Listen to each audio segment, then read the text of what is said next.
আসসালামু আলাইকুম। এলটিভি 24 সকালের সংবাদে আপনাদেরকে স্বাগত জানাচ্ছি। আমি রমজান। প্রথমে সংবাদ শিরোনাম, পরে বিস্তারিত। ওমানে সড়ক দুর্ঘটনায় প্রাণ গেল ব্রাহ্মণপাড়ার যুবকের। দর্শক, শুনছিলেন সংবাদ শিরোনাম, এবারে বিস্তারিত।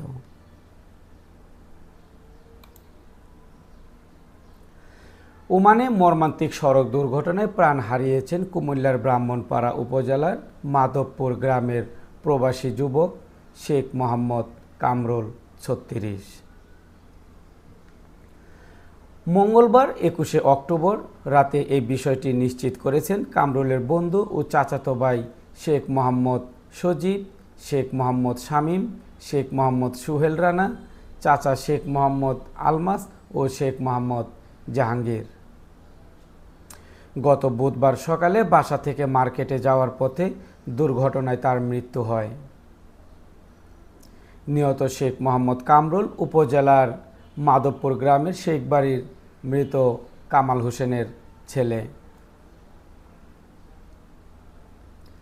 তিনি দীর্ঘ ২৫ বছর ধরে ওমানের শিলাল মার্কেটে ব্যবসা করতেন।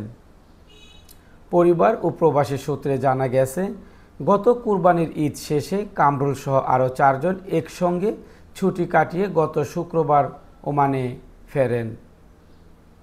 সেখানে গিয়ে মাত্র ৬ দিন পরই ঘটে এই মর্মান্তিক সড়ক দুর্ঘটনা। ঘটনার দিন সকালে বাসা থেকে শিলাল মার্কেটে যাওয়ার উদ্দেশ্যে বের হন কামরুল।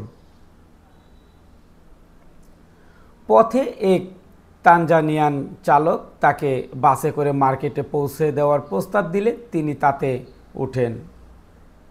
কিন্তু নতুন শিলাল মার্কেটের গেটের সামনে পৌঁছালে বাসটি নিয়ন্ত্রণ হারিয়ে রাস্তার পাশে থাকা একটি মাটি কাটার গাড়ির সঙ্গে সজোরে ধাক্কা খায়।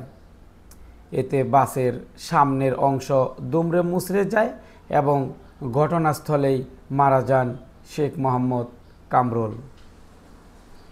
বর্তমানে তার মরদেহ রুস্তাক হাসপাতালের হিমঘরে রাখা আছে।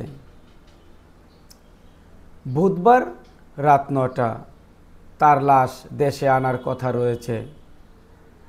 বৃহস্পতিবার বাদ জোহর মাধবপুর গ্রামে জানাজা শেষে পারিবারিক কবরস্থানে দাফন করা হবে। মৃত্যুকালে তিনি ৪ বছর বয়সী ও ৫ মাস বয়সী ২ শিশুপুত্র রেখে গেছেন। কম বয়সে জীবিকার তাগিদে প্রবাসে পাড়ি জমিয়েছিলেন কামরুল। তার মৃত্যুতে পরিবার, আত্মীয়স্বজন ও ওমানের প্রবাসী বাংলাদেশি সম্প্রদায়ের মধ্যে নেমে এসেছে গভীর শোকের ছায়া এবং এলাকায় চলছে শোকের মাতম।